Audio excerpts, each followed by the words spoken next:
All right, ladies and gentlemen, thank you for being here today. I'm glad that you're here. We're going to go over how to listen to a speech. There are certain things that we want to do in order to make things happen. This is my contact information. I was just pointed out that it says Hotmail instead of Hotmail. Please remember to put the I in there.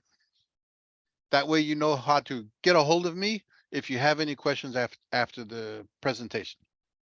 Presentation should probably only last 15, 20 minutes or so, and then we're going to go into questions and answers. So I want to make this interactive. Kindly just unmute yourself so when I ask some questions, you guys can actually participate.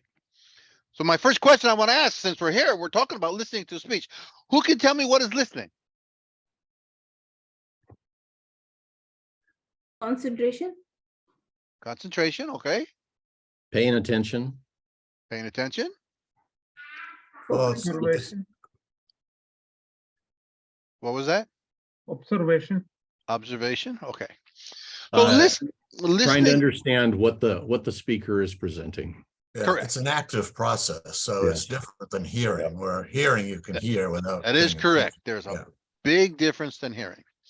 So listening means that you have to give attention to. You quote and put that in quotes so you remember that. You give attention to. Listening is a very intentional activity. And in order to be an intentional activity, we have to make the choice to listen and therefore be present at the moment. Now, originally the question was, how do I listen to a speech if I'm going to be the next speaker? And you're always going to be nervous and things like that if you're going to be the next speaker. But the way to listen to a speech is the same no matter where you are in the lineup. If you have to sit there and worry about your speech, that probably means you need to practice more before you even come to the meeting. However, that's a total different story, and we're going to go on with this. So tonight, I want to go through a couple of things, and let's see, how do we get this to move? I want to go. This is my agenda, and there's different things that you want to listen to, right? So you want to listen for the framing, the emotions, the lies, and all that kind of stuff, right? You need to choose to be intentionally present when you're listening to a speech. There are so many distractions, phones, noises, people all around you, the whole entire environment. You need to block all of that out and be present in the moment when you're listening. It is far better to be interested than to be interesting. Focus on that person who's speaking and what is being said, because listening is an act of empathy. In order for you to see what is being told from the other person's eyes, what is being felt from the other person while they were there, you need to be able to empathize with that person. And that's what listening is all about. Your reactions will tell the speaker how well you are listening to what is being said. Listening is unfortunately a dying art. God gave us 2 ears and 1 mouth so that we can listen twice and speak once. Listening occurs when you take what you hear, you extract meaning from those words. It's different than merely hearing words that are spoken. Just hearing words is a passive process. Listening requires you to interpret and understand and take meaning. Listening well can help you understand other people's attitudes and motivations, and that will give you a very big helping hand in order to give the feedback that's necessary to the speaker. When you listen carefully, you absorb the details, and then you give the evaluation afterwards. Such close observations, when you put them out there, help drive what works in a presentation and what doesn't work. And when you get to the point where you do those evaluations, that is what evaluations are all about. Many, many times, people are not looking for solutions. They are simply wanting someone to acknowledge how they feel. And when you give those evaluations, you're saying, I felt this, I felt that, I thought this, I thought that, and you're reacting to what was being said and you're giving that feedback to that speaker. So in order for you to do that, you need to be present. And the first thing that needs to be when you're doing that is you want to look for the frame. We're going to go through each one of these one at a time. Now, who can tell me what a frame is? If you're speaking, what's a frame? Is it a story? Imagination. Framing. Something. Mm. A setup? It's a perspective that, yeah, that you set up and design for the audience. Perspective that you set up and design. Of course, it's the perspective you set up and design. Right? It's the most important moment of the speech. Right at that very beginning.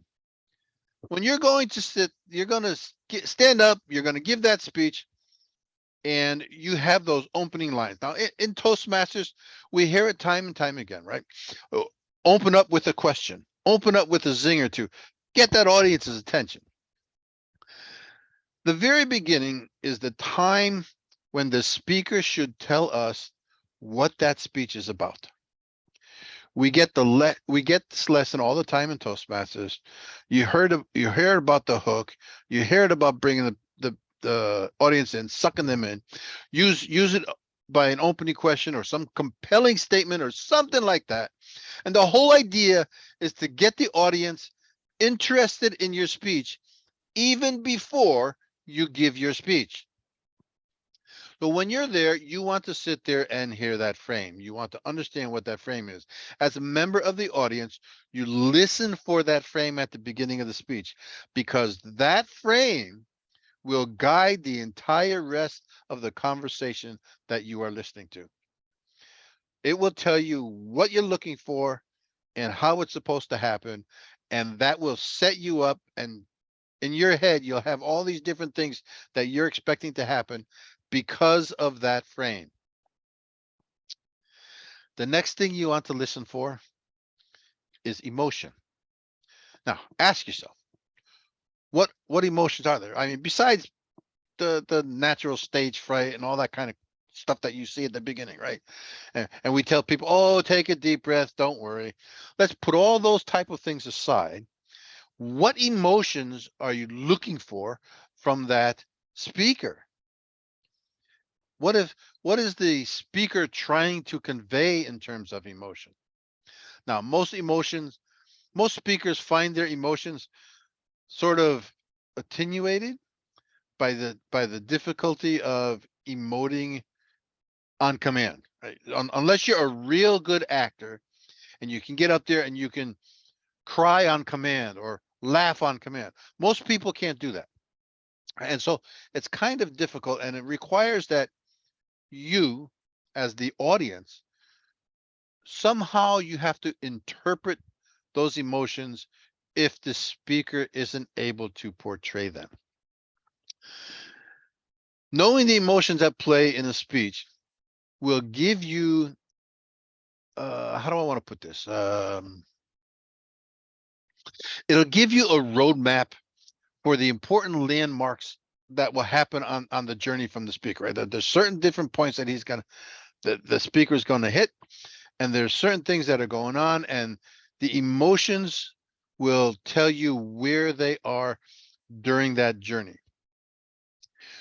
Your guessing is as simple as putting yourself inside the speaker's shoes. This is why you want to be present in the moment. If you can take yourself while the speaker is speaking and you put yourself in the speaker's shoes while they're speaking, so that you can feel what they feel and you can see what they see. That's the point. That's where you want to go. What do you feel while you're on that same journey as the speaker? Remember, it's an act of empathy. This empathy takes you along the speaker's emotional roller coaster ride, no matter where he is in his speech, right? He or she can go out there and you can put yourself in those shoes and you will feel something. So imagine yourself out there, whatever you feel, that's what that speaker is feeling.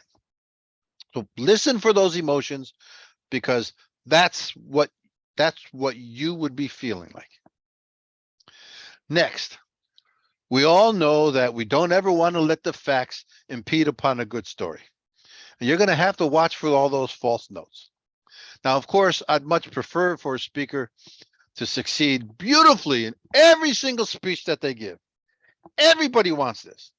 It's all about the relationship between the audience and the speaker. We've gone over this in Storytelling 101. We've gone over this in the storytelling triangle. It's all about that relationship between the story and the speaker and the audience. All of those come into play. As the listener, you as the audience, it is the job of the audience to decide whether or not that speaker is credible, whether or not to trust or believe in that speaker. Sometimes that involves deciding whether the speaker is succeeding or not succeeding in what they're trying to portray. And you need to kick in what do you call it when you go for a car? You kick the tires. Right? So you want to kick those rhetorical tires, and you want to decide whether or not that speaker is actually what they claim to be. When you give your evaluations, you let it be known what you thought and why you thought it. So it's important that you take notes of these different pieces, because if you think something is wrong or you think something doesn't make sense, then you should call it out in that evaluation and you should let the speaker know, and you should give them why you think it's wrong. It's important that why is always important, because the speaker doesn't know how it impacts the audience if they don't have the why. Hal, you were going to say something, sir. Well, speaking about that, I don't understand what false notes means. Whether or not they're lying. So as a listener, we're supposed to be looking for whether they're lying. You have to decide whether you can trust the speaker and what they're saying. I see. Okay. So if the speaker comes off as being an expert, it's very easy to trust them. Right. It's very easy to believe them. If you happen to know something about the subject matter and they're telling you that 1 + 1 = 11, well, then we know that's not true, right? So you have to sit there and think about what's going on, whether or not it's true.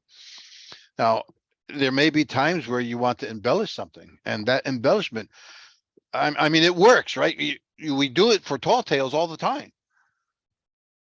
So sometimes it's good that you have it, but you as the audience member, you have to decide what's real, what's not, whether or not you can trust this person, and whether or not that relationship between the speaker and you as the audience member is taking place. So I just want to, so a false note could be them lying. It could be them exaggerating. Uh-huh. It could be them not knowing, saying something that they don't know or understand. Yep. And or could it also be like we don't agree with them? Yep. Is that also okay? Yep, that's also there. Or they haven't led us in a way that we could agree. I don't know. Yeah, well, if you don't agree with them and they are right, then clearly they didn't get the point across properly. Right. Okay. All right. And okay. so you have a difference of opinion. Okay. If you ever wanted to see this in action, listen to any political speech. You'll see it all the time. No matter what side of the aisle you're on, you'll always think the other guy's lying. So got it. now you also want to listen to the stories. We talk about this all the time in Toastmaster. The stories make things come to life.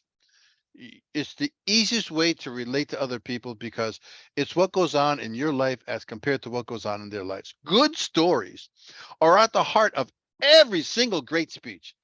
So the audience has a right to expect these type of stories at any regular interval. And for the stories to carry much of the emotional freight of the speech is required. You want those stories to ping those heartstrings. You want to, as the speaker, you want to reach out there and you want to grab that audience's heartstring, go ding, then pull that string and make the audience either cry or laugh with you, make them feel sad, make them feel what you're feeling. If you're excited, you want their heart pounding at the same way that your heart is pounding. Those stories should reveal personal involvements in the topic that you're giving, and they should tell things that we can't learn any other way.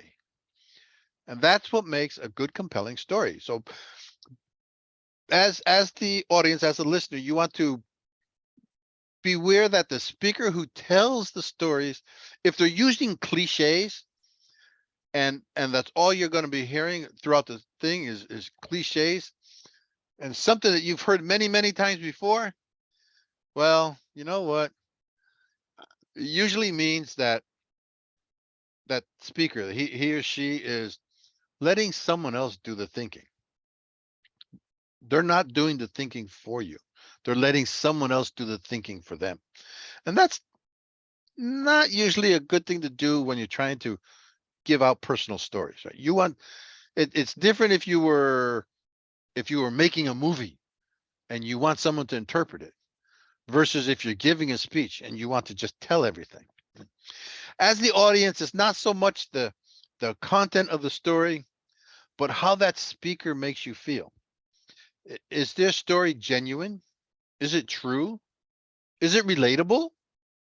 Could you see yourself in that story as that speaker? And if so, do you feel the same things that that speaker does? If that's the case, then it's a good story. If that's not the case, then it probably doesn't work the way it's supposed to. There's always going to be some kind of an ask. No matter what speech is given, there's always some kind of an ask. So aside from the story, at the very heart of every great speech, there is an ask. There is something from the speaker to the audience, and you want to find out what that is. As you're the listener, you want to know what that is, even if it's so minimal as, oh, I don't know, how can I say this? Believe me when I tell you this is important. I mean, it could be that simple. There's always a reason why the speaker is doing all the work of preparing the speech. There is a reason. And that reason, that ask, has to come out. So listen for that, because to understand what that ask is, to understand the speech and the speaker totally, you have to know what the ask is and how it relates to everything that was given ahead of time. How often you hear speeches that sort of just drop off. They say, oh, that's my story and I'm sticking to it. Well, what's the ask? That's something you have to think about. There's always, always, always an ask. And if you understand what that ask is, you will understand the story and everything behind it. Now, Vivian, I bless her heart. I love her technique when she talks about how we have to be like children. Oh my God, this is so true. Vivian has mentioned it several different times about how children do things different as adults. Let's frame this for a minute. Let's take what Vivian said and just frame it inside your head. All right. A lot of times when you listen to children and you talk as a child, what do you see different? Who can tell me why and what that difference makes? Anybody. You've all talked to kids before. You've all seen kids. You've listened to kids. You've talked to them.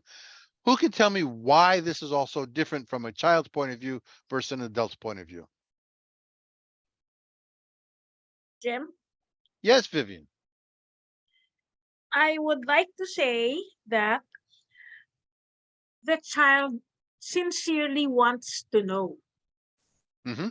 And when an adult asks me word for word exactly what a child said, sometimes the body language shows me the person wants to tear down the speaker.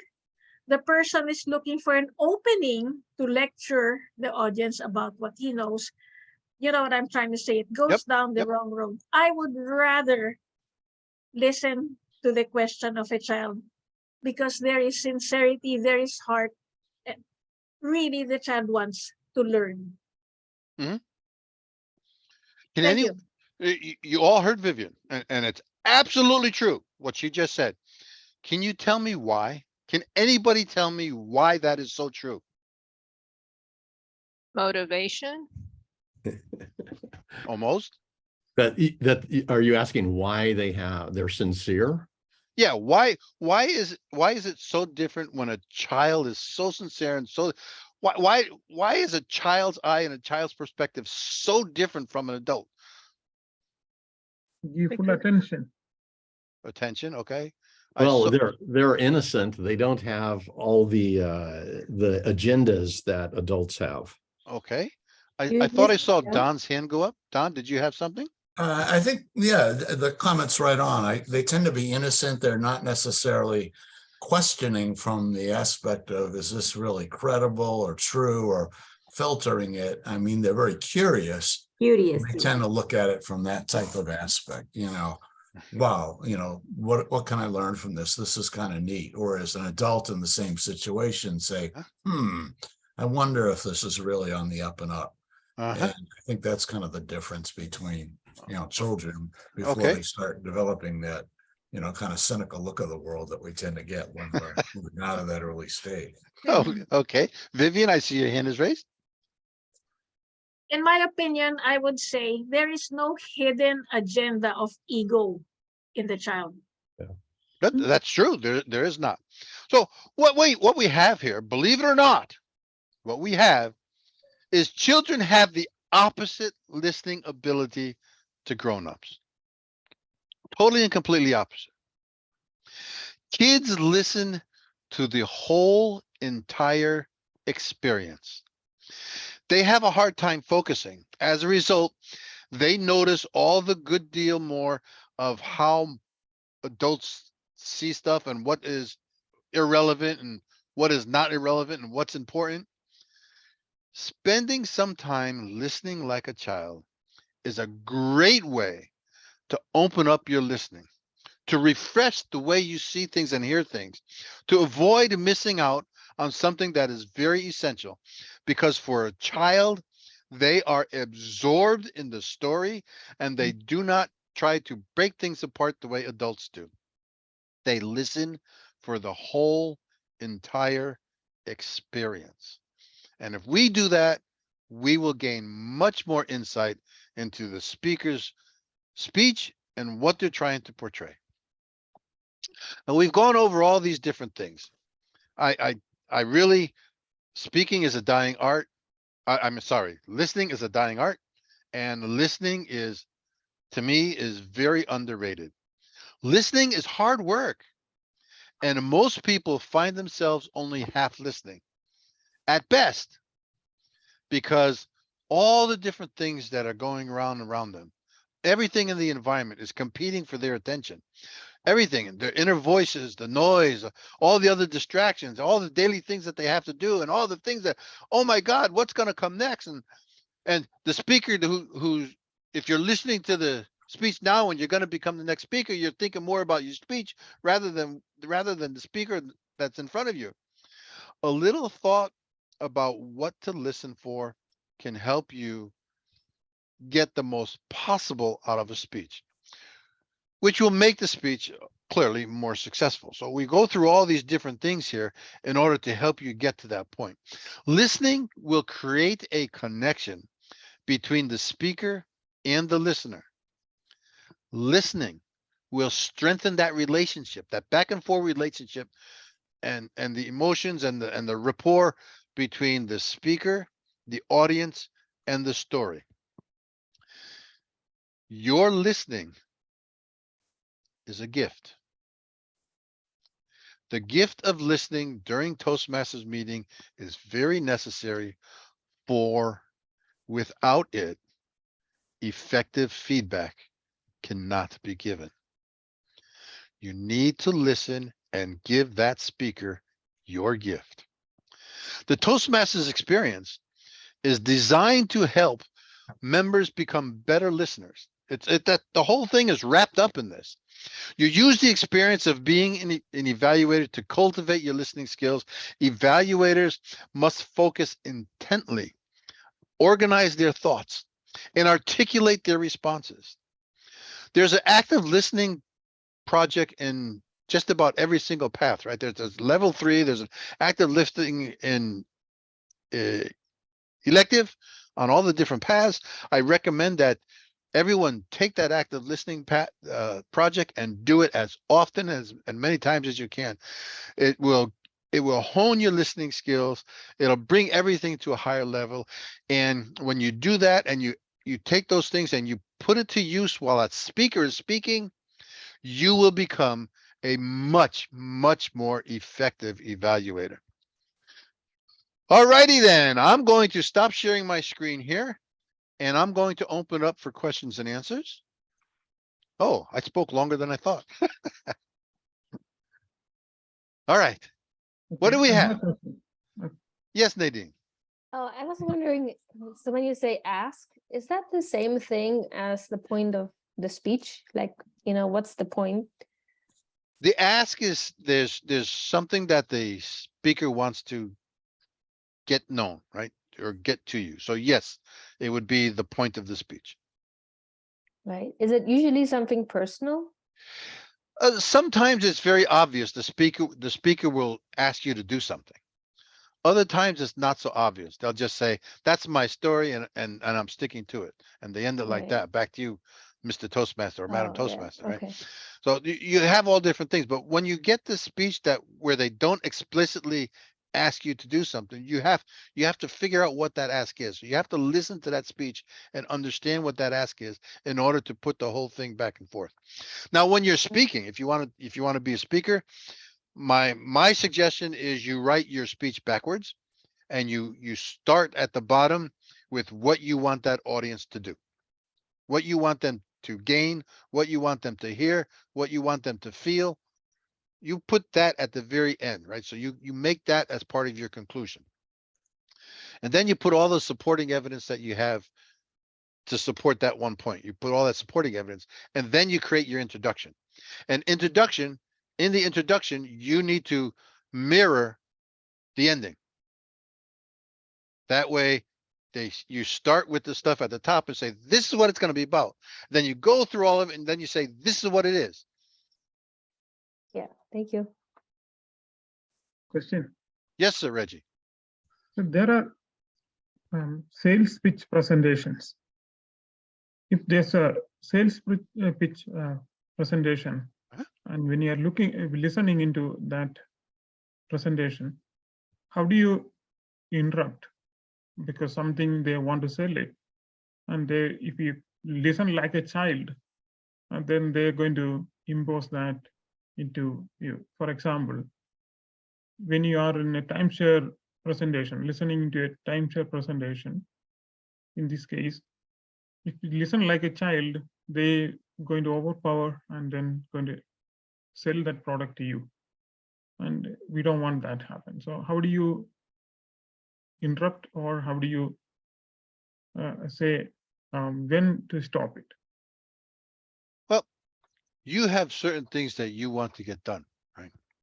And when you're listening to something, you may not want to stop it. You may want it to just keep going.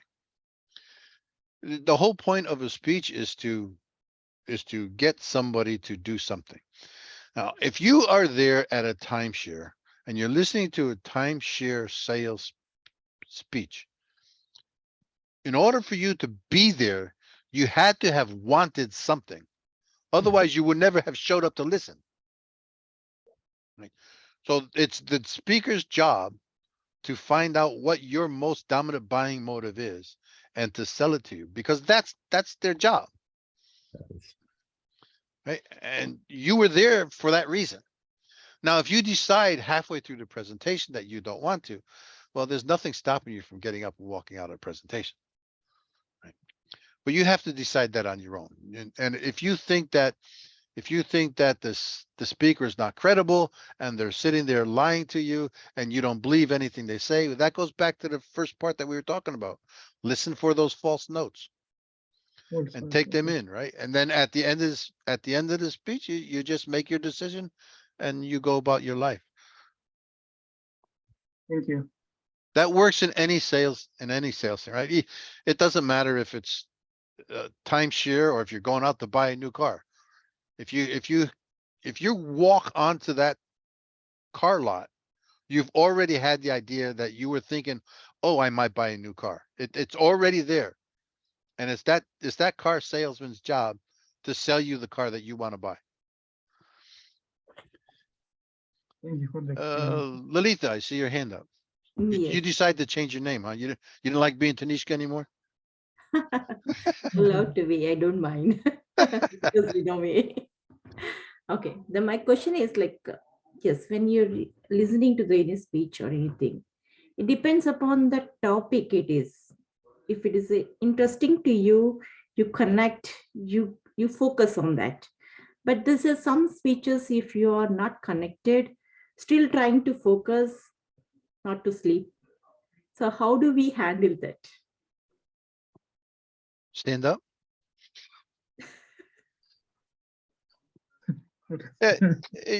If you, the very first thing that we talked about was you have to be present. Right. Present means all those distractions and all those they're gone. They're out the window. You're not distracted, and you're focused specifically on that speaker and whatever speech is being said. If you're going to be doing that, then you're going to be interested. Mm. If you're not doing that, then something else is distracting you and something else has a higher priority and you're not focused. Okay. It could be like you're not understanding. Or it could be like, If you're not understanding, that requires you to ask questions. Mhm. That doesn't mean that you're not interested. It doesn't mean that if you don't understand and you don't ask questions, then you're hurting yourself because you'll never understand. so that means we should interrupt the speech in the beginning so that you If get to it's the point so that, if it's not making sense, yes. okay.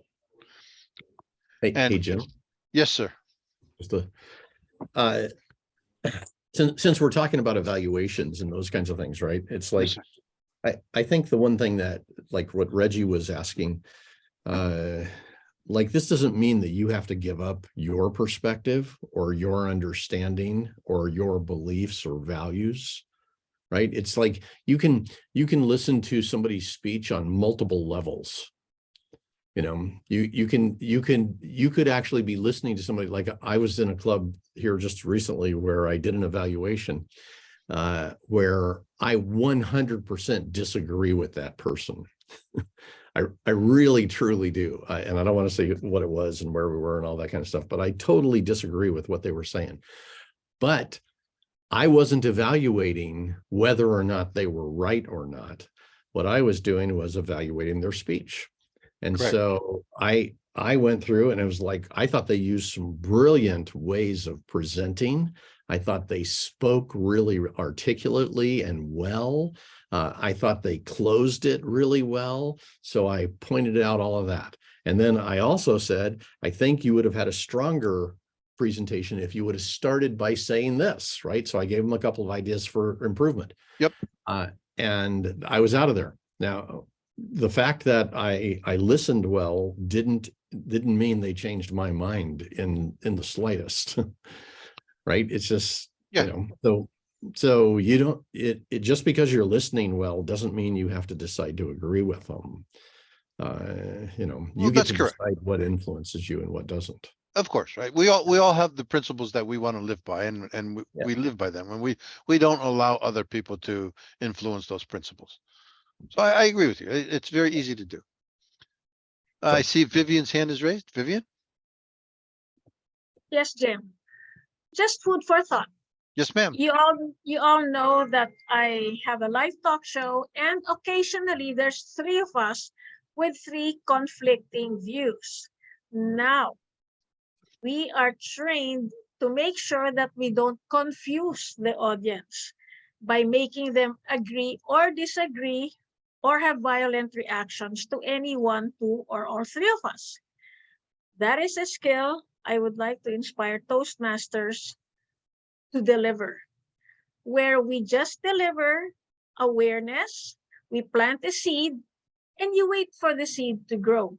We're not here to say, vote for me and the other person is wrong. No, don't go down that road. It's a very subtle, subliminal skill, and it's excellent. For the boys, it's almost like making a girl fall in love with you when she never liked you in the first place. You'll have to do a speech on how to do that. I will. You what? I will. I'll let you do that.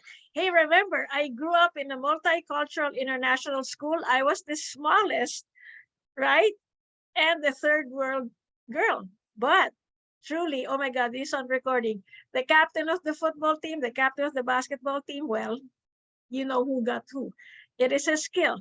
Subtlety works. Subtlety works. And that's what we want to learn here at Toastmasters, right? No bragging, no blaming, no shaming. Just be subtle. How you know this? Be subliminal. Let's teach this in your classes. How to win subliminally, right? There you go. I hope I answered your questions and asked the right questions as well. It's not about winning. It's about being relevant, being understood, and being memorable. They'll remember like, oh yeah, I remember what they said in Santa Clarita versus, oh, what's the name of that club? Where was this person? Like, duh, right? So there you go. Thank you. Thank you, Vivian. So are there any other questions? Yeah. Yes, Al. Along that line, I really liked what Vivian just said on having like the whole thing of having a couple of different moderators who have different perspectives, and yet they treat each other with respect. They interact in a healthy way. They still get their point across. They let the audience decide. At some point, we may want to have something where we do a mentor session on that and people get a chance to practice it. I don't know. Yeah, sure. Why not? And if we set it up over things that, weren't like politics, but instead like Coke versus Pepsi, or Sure. Those kinds of things. Well, yeah, of course, right. So in the writing world, what do I want to say here? The differences of opinions, the conflict will garner more readership. If everybody agrees and nobody cares, right? But if you have conflict, you have that differencing of opinions. When you have those things that are going on and you got a real good conversation going on where people are putting facts and things like that out there and choosing their opinion and showing how they think their opinion is right versus someone else showing how they think their opinion is right. Those type of conflicts will garner more readership. And those type of things that happen even in speeches, if you turn this club and started doing debates and you really did real debates, right? Like you were saying, Coke versus Pepsi. Right? If you had real debates on different subjects, you would really have a flourishing club because conflict breeds people to come in, right? That's interesting. That's an interesting thought. Yes, and we know that from social media, right? Yes. We're seeing the more conflict, the more followers somebody has, if they handle it well. Yeah. Well, that's the point, right? You have to handle it well. You have to be like what Vivian was saying, right? They respect each other and they respect each other's ideas, and there's no real, that doesn't exist, right? It's a whole point of being able to exchange ideas, even though they're different, right? Civilly, you do it civilly. But the more you do it, the more people you're going to garner.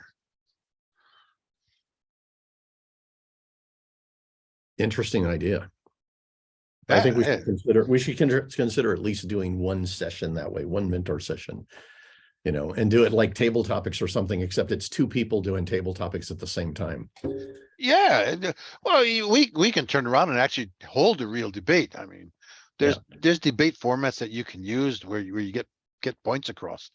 Is there a Toastmaster debate format? Do you know, Jim?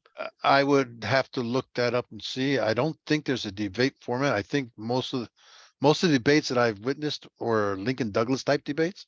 Yeah. But there are other formats, right? And we can go through the other formats. It'd be nice if you just had, if you set up table topics and you had questions and you had two people answer the same question, and then the audience votes to see who was the best winner, right? Who garnered the more votes because they presented it that way. And then you go on to another table topic, right? And you have another debate and see who does what. You can do multiple table topics with two people debating and then see who wins the debate. So the audience votes for who wins the debate. I think we ought to do it. We ought to at least try it at least one time. I think. Sure, that would be a fun way to do table topics. Yeah. Certainly. And there's no winners or losers or any of that kind of thing, but it's like, it's just a chance to kind of practice this. I think that would be really interesting and fun, and, you know, and I'm sure Vivian would just kick ass on it, but we can all learn, right? So I see Vivian's hand is up. Vivian, is that hand back up or is that still up from the last time? It's up again. Okay. I like what Hal just finished saying. That What I Vivian would tell win and kick people ass? is, I'll kick all of you, Jim. All right, here, listen up. What I tell people is the benefit of having grown up with everyone different from you. Remember I said multicultural, international, right? Is that to be different is what makes all of us the same. We are all the same because we all carry the tag different. As of 10 years ago, I had a live talk show. This is with lawyers and judges. We were into mediation and alternative dispute resolution. You do not want, I've given speeches on this, you do not want a win-lose, because you do that, you can get shot. You can get some crazy person, burn your house. Do not ever go into win-lose. You have to make them feel, think, and believe that they all won somehow. That's how mediation works. That's how ADR works, alternative dispute resolution. No one wants to feel like a loser. No one wants to walk out of a room with his head down like, oh God, I look stupid. No, no, no. Find out what his pain point is, what is in his heart. Give him a little gift. If you can't give him an entire cake, give him a slice of cake, but you give something to everyone. So if you wish, well, Hal, like I said, your wish is my command. I can do this, but you want to bring more people because maybe have a joint meeting with another club. It's how to moderate a panel discussion, and the intent there is never to have a win-lose, because there's something worse than a win-lose.